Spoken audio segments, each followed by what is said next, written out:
प्रणाम, नमस्कार, बहुत स्वागत है आपका उस कार्यक्रम में जिसका नाम है हे प्रभु आनंद दाता। और ये नंबर जो आपकी स्क्रीन पे डिस्प्ले हो रहा है, कृपया करके अपने विचार, सुझाव, रिएक्शन, इस कार्यक्रम की संकल्पना को लेकर आप कुछ सोचते हैं, कुछ डायमेंशंस आपके दिमाग में हों तो हमें ज़रूर भेजिएगा, हमें बहुत इंतज़ार रहेगा। और आज हम एक हमारे जो व्यूअर हैं काफ़ी नियमित हैं और बहुत ही प्रबुद्ध भी हैं, उनकी एक प्रतिक्रिया पर कहूँ, उनके विचार पर कहूँ, उनके सुझाव पर कहूँ, इस पर हम आज अपने विद्वान वक्ता के साथ इस पर हम चर्चा करेंगे। इनका कहना ये है कि मैंने अक्सर पढ़ा है और देखा भी है, कई बार खुद अपने भीतर देखा है कि दूसरों को कष्ट देने में सुख मिले, ऐसा भी मैंने देखा है। और अगर मैं अपनी बात करूं तो अपने ही बच्चों को जब मैं छोटे थे वो और बाद में किशोर अवस्था और युवा अवस्था में आए तो कई बार मैंने उनको दंड दिया है।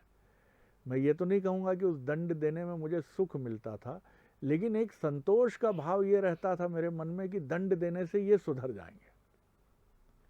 जबकि उनका कहना था कि मैंने दंड का कोई प्रभाव नहीं देखा, बल्कि इसके उलट दंड के बाद जब मैं उनको अपने गले लगाता था या उनसे कहता था कि मैं भी पिता हूँ, मेरे भीतर भी भाव है, मैं तुमको बेहतर करना चाहता हूँ, इसलिए तुमसे कहा कि आज शाम का भोजन इनको विलम्ब से मिलेगा। लेकिन ये प्रक्रिया मैं आज भी संसार में देखता हूँ कि जो ताकतवर है, जो बड़ी कुर्सी पर बैठा है, वो नीचे बैठे व्यक्ति को प्रताड़ित करता है और कई बार इसमें सुख भी लेता है। इन्होंने कहा मैं जिस ऑफिस से रिटायर हुआ उस ऑफिस में मैंने कई बार लोगों को, बड़ी कुर्सी में बैठे लोगों को आंख दबाकर हंसते देखा है, अपने से छोटे लोगों को प्रताड़ित करते हुए। कोई 2 मिनट भी लेट आया तो उसको परेशान कर रहे हैं कि आज रजिस्टर पे दस्तखत नहीं करोगे, तुम आज नहीं करोगे, लेट है, साहब ने बोला है, ऊपर से ऑर्डर है। और उसके बाद कई लोग ये भी दावा करते हैं कि वो पछताते हैं ऐसा करने के बाद। तो ये क्या तरीका है कि आप पहले दंड देते हैं फिर बाद में पछताने का स्वांग करते हैं, या सही भी पछताते हैं? अगर वास्तव में भी पछताते हैं तो इसका क्या फायदा है? आखिर ये दृष्टि हमारे भीतर क्यों नहीं है? और क्या इन्होंने ये भी पूछा है हमारे विद्वान वक्ता से कि क्या लोगों को सुधारा जा सकता है या व्यक्ति खुद अपने भाव से ही सुधरता है? इतने दंड के प्रावधान हैं, दुनिया के बड़े बड़े संविधान हैं, हत्या के बदले हत्या का प्रावधान करने वाले देश भी हैं, आंख के बदले आंख लेने वाले देश भी हैं, लेकिन वहां भी अपराध घटते हैं। बलात्कार के लिए भारत में ही कुछ राज्यों में मृत्यु दंड का प्रावधान है, लेकिन कोई कमी नहीं है। ये इनके प्रश्न हैं जो मुझे बड़े विचारोत्तेजक लगे और मैं भी ठिठक कर देखता रहा कि ये क्या कभी थमने वाली प्रक्रिया है या नहीं है। तो आज इन्हीं प्रश्नों के साथ हम चलेंगे अपने विद्वान वक्ता, भगवत गीता के अध्येता, मानस मर्मज्ञ प्रोफेसर डॉक्टर सुरेंद्र बिहारी गोस्वामी जी के पास। डॉक्टर साहब प्रणाम कर रहा हूँ आपको जी। आज प्रश्नकर्ता ने प्रश्न भी किया, उत्तर भी दिया, संशय भी रखा और चिंतन भी दिया और चिंता भी व्यक्त की जी। तो मैं इनके प्रश्नों से ही इनके उत्तर निकालने का प्रयास करूंगा, क्योंकि इन्होंने एक बहुत ही सहज लेकिन घातक बीमारी पर बात की है। ये सबसे ज़्यादा संक्रमण संसार में 2 बीमारियों से फैलता है। एक जमाई, जिसे आप बोलचाल की भाषा में क्या कहते हैं, उबासी जी। ये सबसे जल्दी फैलने वाला रोग है। अगर आप किसी के सामने बैठकर एक बार जमाई ले दीजिए और देखिए चितवन से, तो थोड़ी देर बाद सामने वाला भी जमाई लेगा ही लेगा, क्योंकि सबसे तीव्रगामी रोग है। दूसरा क्रोध। तो ये क्रोध जो है ये संक्रमित करने में बड़ा घातक बीमारी है, क्योंकि यदि एक व्यक्ति ने आपको अपशब्दों का प्रयोग कर दिया या आपकी ओर घूर के देख दिया, तो आप कितने ही सज्जन हो, आपके देखने के तौर तरीके और बोलने के अंदाज में परिवर्तन आ जाता है, क्योंकि ये संक्रमण आपको तुरंत लग जाता है। एक बात आप समझ लें, जो मूढ़ है, जो दरिद्र है, जो भूखा है, जो क्षुद्र है, जो सबसे बड़ा संसार का दीनतम दीन है, हीन है, जो वो क्रोध करता है। क्रोधी व्यक्ति के कुछ लक्षण बताए गए हैं, जिनको अगर ध्यान कर ले तो उससे बात समझ में आ जाएगी आपको। सबसे पहले आदमी दूसरे को पीड़ा दे करके सुख की अनुभूति करना चाहता है। जी। अर्थात उसके पास सुख नहीं होता और वो परम दुखी व्यक्ति होता है और वो अपनी सुख की तलाश कहीं पीड़ा में ढूंढता है। तो उसे पीड़ा ही जो है, पीड़ा शब्द का ही अर्थ होता है पर पीड़ा सम नहीं अधमाई, पापेन युक्ता ते पीड़ा। ओहो, ध्यान रखिएगा, जहां पाप साक्षात विद्यमान हाँ, होता है हाँ, उसे पीड़ा कहते हैं। क्या इसलिए बात। उससे बढ़कर संसार में कोई पाप नहीं होता, पर पीड़ा सम। तो अगर आप दूसरे को पीड़ा देखकर सुख की अनुभूति कर रहे हैं, इसका मतलब आपसे बड़ा पापी संसार में कोई दूसरा नहीं है, क्योंकि आपको उसमें उसकी अनुभूति हो रही है। तो आपकी दिशा दशा अलग है। बहुत पहले शरद जी पिताश्री कहा करते थे कि जब भी कोई यात्रा में चले तो एक लोटा लेकर चले, और जहां शुद्ध जल मिले वो बड़ा सावधान करते हुए तो कहते थे कि खाली लोटा लेकर चले, और जहां उसको शुद्ध जल मिले वहां जरूर जल भर ले और जल पान कर ले। उसके लिए लोटा या गिलास लोग अपने साथ रखा करते थे। तब यात्राओं में स्टेशनों में रुक कर देखते थे कहाँ पानी मिल रहा है अच्छा, तो तुरंत पानी भरकर पी लिया करते थे। वो उसके लिए ही वो पात्र रखते थे। लेकिन ऐसे व्यक्ति जो परपीड़ा में सुख की अनुभूति करते हैं, वो भरा हुआ लोटा लेकर चलते हैं, और चूंकि उसमें रखा हुआ जल दूषित होता है। जैसे कोई आप किसी के यहाँ आप जाएं और वो आपको गिलास में भरकर जल दे, आप देखें कि उसकी उंगलियां गिलास में डूबी हुई है और उंगलियां भी बड़ी गंदी सी आपको दिखाई पड़ रही है, तो आप वो जल पीना पसंद नहीं करेंगे। वैसे ही क्रोधी व्यक्ति या तो दूषित जल अपने पात्र में लेकर चलता है। कौन से पात्र में? जो संकुचित होता है। बोलचाल में बहुत सारे लोग कहते हैं इसका हृदय छोटा है। हृदय तो सबका बड़ा होता है, फिर छोटा क्या हो गया? छोटा हृदय कब होता है? जब हृदय की में 6 धमनियां वर्णित की गई है अध्यात्म में। 3 धमनियां तो हैं ही, लेकिन 6 धमनियां सूक्ष्म रूप में वर्णित गई है। वो 6 धमनियों में यदि ये विकार आ जाएं 6 प्रकार के, खटराग, तो उसका हृदय दूषित हो जाता है। जैसे ही हृदय दूषित हो जाता है, उसके पात्र में जितना भी जल भरिए। क्रोध का एक अर्थ और होता है ज्ञानाभाव। ज्ञान का जहां अभाव हो जाता वही है क्रोध उसे है। क्रोध कहते हैं। क्रोधेन ज्ञान नाशनम। क्रोध एक ऐसा पशु है, क्रोध एक ऐसा ताप है जिसके आपके जीवन में आते ही ज्ञान तिरोहित हो जाता है। तो जब ज्ञान चला जाता है तो आप अभाव में हो जाते हैं, और अभाव जहां है वहां तम है, तम जहां है वहां दरिद्रता आ गई, दरिद्रता जहां है वहां आप क्षुब्ध हो गए, क्षुब्ध हो गए तो आपकी तृष्णा बढ़ जाती है। तो 6 ये खटराग जो वर्णित है हमारे यहाँ, ये क्रमशः वर्णित है। इन खटरागों की व्याख्या करने के पहले आपने एक बहुत अच्छी बात कही है, साम दाम दंड भेद। हमारे यहाँ ये 4 प्रकार की प्रक्रियाएं दंड संहिता में वर्णित है। अर्थात न्याय संहिता में ये 4 भाग वर्णित किए गए हैं, लेकिन कलिकाल में दंड को सबसे आखिरी में रखना चाहिए। ये तब की बात है जब द्वापर और सतयुग त्रेता जैसे युग हुआ करते थे, तो इनके क्रम बनाए गए हैं। साम आप समझाइए, वो अभाव में है उसको दे दीजिए ज्ञान, अधूरा ज्ञान है उसको पूरा कर दीजिए, समझा दीजिए आप। ये साम है। तो जो व्यक्ति साम करने में सक्षम होता है वो सबसे बड़ा न्यायदर्श होता है, वो सबसे बड़ा न्यायिक होता है। साम आप वहां कर सकते हैं जहाँ शब्दों को जो है संवाद का स्वरूप मिले, अर्थात जहाँ शब्दों के माध्यम से वार्तालाप कर सकते हो। लेकिन अगर सामने वाले के पास शब्द का अभाव हो गया तो शब्द के अभाव को कहते हैं अपशब्द। आपके पास शब्द है, उसके पास अपशब्द है, तो फिर आपके पास दाम होना चाहिए, अर्थात आपकी स्थिति ऐसी होनी चाहिए। वहां पर दाम का अर्थ केवल धन नहीं होता। बहुत सारे लोग दाम का अर्थ जो है वो धन समझ लेते हैं। दाम का अर्थ मोल भी होता है। सबसे अमूल्य है धीरज। तो क्या आपके पास धीरज है? बहुत सुंदर। तो आप धनी आदमी हैं। लेकिन आपने समझ लिया दाम यानी पैसा दे के चुप करा देंगे, थोड़ी होता है। दाम को आपने केवल, हर आदमी बोलता है सब भैया दुनिया दाम के भरोसे, और इशारा ऐसा कर देता है जैसे रुपए ही दाम हो। किसने कहा है दाम है? अगर रुपए दाम होता तो वहां धन लिख सकते थे, साम धन लिख सकते थे, साम धन दंड भेद लिख सकते थे। लेकिन दाम का अर्थ होता है, दाम जो है दम शब्द से प्रत्युत्पन्न शब्द है। दम का अर्थ होता है इंद्रिय निग्रह, धैर्यवान होना सबसे बड़ा दाम है। तो यदि सामने वाला आपकी बात नहीं सुन रहा है तो उस समय आपका संयमित होना आवश्यक है।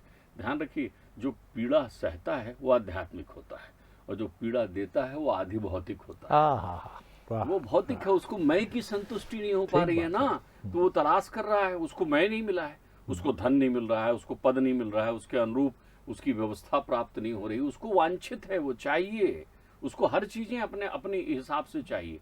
तो भौतिकतावादी व्यक्ति है, और भौतिकता से ही कर्म जो है पापाचार से युक्त हो जाता है। जो भौतिकता है वो स्वार्थ उत्पन्न करता है, और स्वार्थ में ही पाप की स्थितियां हो सकती है, क्योंकि परमार्थ का तो अर्थ ही पुण्य होता है। तो दाम का अर्थ होता है इंद्रिय निग्रह। तो वहां पर वो कहते हैं कि आप इंद्रिय निग्रह करिए। आप इसके लिए अंग्रेजी में शब्द उपयोग करते हैं, वेट एंड सी, रुको, प्रतीक्षा करो और देखो, अधीर ना हो, क्योंकि आप अधीर हुए तो उसका क्रोध आपको संक्रमित कर लेगा। अब आप, मुझे याद आता है जब कोरोना काल था और किसी को मालूम था कि सामने वाला कुछ सर्दी खांसी में है, इन्फेक्शन में है, तो आप क्या करते थे? सबसे पहले वो एक छिड़कने वाला द्रव्य हाथ में लगा लेते थे, फिर वो भी पहन लेते थे, बड़ा सा मास्क भी लगा लेते थे। ये सब सावधानियां रखते थे ना। तो दाम सबसे बड़ी सावधानी है शाम के लिए, क्योंकि अवसर शाम के लिए ही है। श्रेष्ठतम न्याय शाम का है। तो इनकी जो चिंता है कि दुनिया में आखिर क्या होगा, शाम नहीं हो पा रहा है। शाम का एक अर्थ सामंजस्य भी होता है, उसको कहते हैं सारे प्रक्रियाओं, सारे विषयों में सामंजस्य स्थापित करना। इसको आप भारतीय भूधरा में बहुत अच्छी तरीके से समझ सकते हैं। भारत से बढ़िया कोई ऐसा देश नहीं है जहाँ इसको समझाया जा सके। उत्तर दक्षिण पूरब पश्चिम 10 दिशाओं में 10 प्रकार के, अनंत प्रकार के लोग यहाँ रहते हैं, लेकिन मिलजुल कर क्यों रह पाते हैं? क्योंकि उनमें सामंजस्य है। यही साम है, वाह, यही साम है। तो आप अधीर मत होइए तो दाम में आ जाइए। आपकी अधीरता के विरुद्ध है दाम। अब दंड को तीसरे भाग में मत रखिए। अगर आप अधीर नहीं, अब आपकी धीरज के बाद भी परिणाम नहीं निकला तो आप सीधा दंड में आ जाते हैं। तब चुनौतियां प्रत्यक्ष हो जाती है। तब वो भी बकवाद करता है, आप भी बकवाद करते हैं। वो भी कहीं आपको पीड़ित करता है, आप भी कहीं उसको पीड़ित करने का प्रयत्न करते हैं। वो आपके यश से कुपित होता है, वो आपके सुख से कुपित होता है। ध्यान रखिए, दुख देना ही पर्याप्त नहीं है। किसी के सुख को देखकर तृष्णा की वृद्धि कर देना, द्वेष ले आना भी तो दुख है। भाई आपको दुखी नहीं कर रहा है, लेकिन वो देख रहा है आप सुखी, आपका सुख कैसे कम हो। ये भी एक भाव होते हैं। इसके कारण अपन चिंतन करेंगे, लेकिन इसको दंड को आप इस भाग में मत रखिए। फिर भेद ले आइए। ध्यान रखिए, भेद अद्वैत है, भेद द्वैत है। भेद का अर्थ होता है द्वैत करना।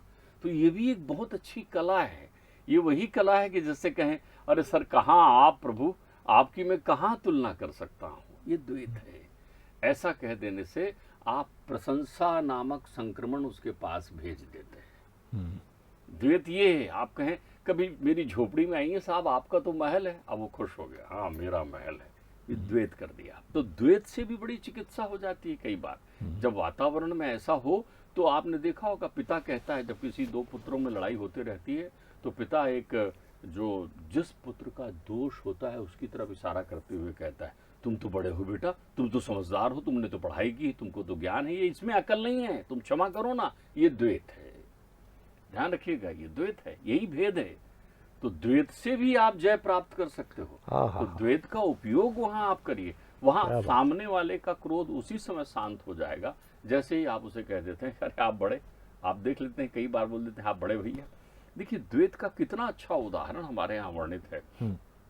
आपको वही, काने को काना कहे जाए वह तो रूठ, और जो जग विद से पूछ लीजिए कैसे गई थी फूट। वही चीजें आप अपने उस भाष्य कला से, भेद का अर्थ होता है भाष्य कला, बोलने में निपुणता, मधुरम मधुरम, बातचीत करने में एकदम। आप देखो, एक पिताजी एक दृष्टांत सुनाते थे शरद जी कि किसी सेठ जी ने एक बहुत बड़ा भवन बनाया, आलीशान भवन। उसको आप, चूंकि उनको दिखाना है सबको, ध्यान रखो प्रशंसा भी क्रोध ही है। ये आप गूढ़ता समझ लीजिए। अगर आपको प्रशंसा प्रिय लग रही है, मतलब समझ लीजिए क्रोध ने अप्रत्यक्ष भेद बुद्धि लेकर आप में प्रवेश कर लिया। इसको जरा और समझाइए, बड़ी गहरी बात है। जो व्यक्ति जो है अपनी प्रशंसा सुन के हर्षित होता है, इसका मतलब समझ लीजिए कि जो उसकी प्रशंसा नहीं करता उसके प्रति वो जो है क्रोध रखता है। वाह। तो प्रशंसा अवगुण है, करना अवगुण नहीं है। प्रशंसा सुनकर आनंदित होना अवगुण है। इसलिए आप प्रशंसा को भेद में रखिए। यही तो भेद का उपयोग कर रहे हैं आप। न्याय संहिता इसी को भेद कह रही है। आप बढ़िया प्रशंसा कर दीजिए। नहुष हैं, अब नहुष ने इंद्र पद प्राप्त कर लिया है। इंद्र शापित हो गए हैं पुरंदर, तो उनकी जगह राजा नहुष आ गए हैं। यज्ञ दान इत्यादि किया उन्होंने, 100 अश्वमेध यज्ञ किए, उसकी फलश्रुति से इंद्र पद मिल गया उनको। अब वो परपीड़ा नहीं मैं उसको आनंद आने लगा। उन्होंने कहा मैं इंद्र, तो वो उनको भेजो, इंद्र की पत्नी सची को मेरे पास भेजो, वो महल में रहेगी। अब सप्तऋषियों ने कहा ये तो बड़ा गड़बड़ है। तब तक नारद जी ने कहा अब इनको कैसे किया जाए, तो नारद जी ने भेद बुद्धि लगाई। नारद जी ने कहा अब आप ठीक कह रहे हैं, आप इंद्र हैं तो इंद्राणी आपके पास आनी चाहिए, तो आप इंद्राणी के भवन में जाएं, उनको जाके ले आए। तो बोले मैं अभी जाता हूँ। अरे ऐसे थोड़ी जाएंगे, उस ठाट से जाइए जिसके आप अधिकारी हैं। बोले क्या करेंगे, सप्तऋषि को बुलाइए, एक पालकी सजाइए, उस पालकी में आप बैठिए और सप्तऋषियों को कहिए कि पालकी उठाओ, आप इंद्र हो तो आदेश मिलेगा आपको। तो सप्तऋषियों को बुलाया गया। बड़े बड़े क्रोधी ऋषि भी उसमें हैं, बड़े बड़े दुर्वासा जैसे ऋषि भी उसमें हैं, अत्रि वशिष्ठ जैसे ऋषि भी उनमें। उन सबको कहा चलो तुम पालकी उठाओ, मैं इंद्र राजा, तुम सारे प्रजापति हो और ऋषि हो, मेरी आज्ञा का पालन करो। अब वो बैठ गए उसमें। अब आप देखिए यहाँ पर भेद का उपयोग। ऋषियों ने ये जाना कि चूंकि इसका पुण्य है तो ये इंद्र है, अगर पुण्य चला जाएगा तो इंद्र रहेगा नहीं, नहुष क्रोध तो करते नहीं है। तो उन्होंने उनसे कहा, भेद बुद्धि का उपयोग किया कि महाराज आप इतने जल्दी इंद्र कैसे हो गए, क्या क्या आपने किया, आप तो मुझ बड़े बलवान दिखते हैं। तो उन्होंने अपने पुण्यों का बखान करना शुरू किया। मैंने ये यज्ञ किया, मैंने ये तीर्थ किया, मैंने एक बार ये किया। पुण्य कहने से नष्ट हो जाता है, ध्यान रखिएगा। पुण्य आपने कहा नहीं कि भ्रष्ट हुआ वो, तो उनके जैसे ही पुण्य कमजोर हुए, वो ऋषियों ने अपनी वो उनकी पालकी रोकी और तुरंत शापित कर दिया कि जा तू अजगर हो जा। तो ध्यान रखिए, वो सेठ जी ने इतनी बड़ी कोठी बनाई, मैं आपको बता रहा था, भेद बुद्धि का उपयोग। इनकी चिंता का हरण करें कि कैसे दुनिया में इसका सामंजस्य स्थापित हो। तो इनकी चिंता का मूल स्वरूप है भेद बुद्धि। कलयुग भेद से चल रहा है, छोटे बड़े, अपने पराए, तेरा मेरा, मैं मेरा, इत्यादि इत्यादि, ये सब भेद है, माया फैली हुई है। तो उन्होंने कहा कि बोले अब सब देखने आए, तो एक विप्र भी आया, उसके साथ उसका तेजस्वी लड़का भी आया। उन्होंने कहा क्यों रे छोरे, कैसा लगा तेरे को घर? उन्होंने कहा घर तो बहुत अच्छा है, लेकिन दरवाजा छोटा है, अगर कोई मर जाए तो काठी निकालने में तकलीफ होगी। अब आप देखिए, प्रशंसा प्रिय थे वो। ये प्रशंसा की बात नहीं हुई कि किसी के गृह प्रवेश में कहो कि कोई मर जाए तो उसकी काठी निकालने में, उसकी शव यात्रा निकालने में ये छोटा हो जाएगा दरवाजा। तो जैसे ही उन्होंने ये कहा तो उसको सुनते ही वो नाराज हो गया। वो पंडित जी आ गया सामने, वो विद्वान थे, वो जानते थे न्याय दर्श का उपयोग। उन्होंने तुरंत कहा, अरे ये मूर्ख है लड़का, ये क्या जाने, आपका इतना सुंदर घर बना है सेठ जी, ये एक क्या हजारों काठियां निकल आएंगी मालूम नहीं चलेगा। सेठ जी खुश हो गए, काने को काना कहे। तो आप ध्यान रखिएगा, भेद का उपयोग पहले करिए, दंड का नहीं। दंड सबसे आखिरी विकल्प है, और दंड भी सृजनशील होना चाहिए। बहुत अच्छी बात है। दंड जो है ऐसा नहीं होना चाहिए कि आप दंडित कर दें उसको, और वो प्रताड़ित की सीमा में नहीं होना चाहिए। प्रताड़ना और दंड में बड़ा अंतर है। दंड न्याय की व्यवस्था है, उस तुला में उसको उपस्थित होना चाहिए। तो आप अपने जीवन से यदि चाहते हैं कि क्रोधी व्यक्ति या पीड़ित करने वाले व्यक्ति से आपका सामना हो, तो आप साम दाम भेद फिर दंड का उपयोग करें। आज तो आपने ऐसी रस गंगा, भाव गंगा बहाई है कि आनंद आ गया। और आज तो मैं भी उसमें डूबता उतराता रहा और ये समझ पाया, कई जगह गहरे आत्मनिरीक्षण के भाव से मैं ही नहीं, आप भी गुजरे होंगे कि देखिए, किसी को दंड देना या किसी को ये जानते हुए कि आपके वचनों से या आपके कृत्य से उसको कष्ट होगा, इससे बड़ा पाप कुछ नहीं है। अगर आप इस भाव से किसी को प्रताड़ित करते हैं, इसको पता चलना चाहिए कि मैं इसको प्रताड़ित कर रहा हूँ, तो इससे बड़ा पाप कुछ नहीं है। और कितनी सुंदर बात है, साम यानी समझाइए। मतलब कितनी सुंदर हमारे यहाँ की, आज तो इसको मैं समझ पाया, दाम का अर्थ धैर्य से है। हम समझते हैं कि धन से है, दाम का अर्थ तो धैर्य से है। आपके धैर्य से बड़ा क्या है? फिर भेद है, तुलना करके असंगत कर दीजिए कि एक क्या कई काठी निकल सकती हैं। साहब ये तो जानता नहीं है, इसको पता नहीं है। दरअसल कहना ये चाह रहा था ये, जैसे पिताजी ने बच्चों का उदाहरण दिया कि बेटा ये तो मूर्ख है, तू तो विद्वान है, तू तो समझ, छोड़ दे, भूल जा इसकी बात को। ये भेद है। और अंत में दंड है, लेकिन दंड भी सृजनात्मक हो, क्रिएटिव हो। वो कहीं कोई दंड की का मतलब ये नहीं है कि प्रताड़ित करना है उसको। कई बार हम दंड का यही अर्थ लगा लेते, मुर्गा बनो स्कूल में। ये दंड के बहुत ही ऑर्थोडॉक्स किस्म के रूप हैं जो परिवर्तन से ज़्यादा सिर्फ कष्ट की मनोवृत्ति देते हैं। एक मुर्गा बना हुआ बालक क्या सीखेगा? वो बहुत जटिलता से जैसे तैसे अपने पैरों के बीच में से कान पकड़कर अगर बैठा है तो वो दूसरे सुखी और मुंह दबा के हंसते बच्चे हैं और एक सुख में डूबा टीचर है कि आज बहुत कष्ट दे रहा हूं उसको। आनंद आ गया डॉक्टर साहब, मैं क्या कहूँ, आज जो कुछ भी कहूँगा कम है, इसलिए मैं नहीं बोलूँगा अधिक। आप इसको गुनिए बुनिएगा और समझिएगा। लेकिन अद्भुत व्याख्या है। आज का पूरा दिन रविवार का आप इसको सुनेंगे, बुनेंगे, गुनेंगे, बड़ा परिवर्तन घटेगा साहब। डॉक्टर साहब बहुत धन्यवाद कर रहा हूँ, प्रणाम कर रहा हूँ आपको। अगले एपिसोड में एक और विषय लेकर मिलेंगे।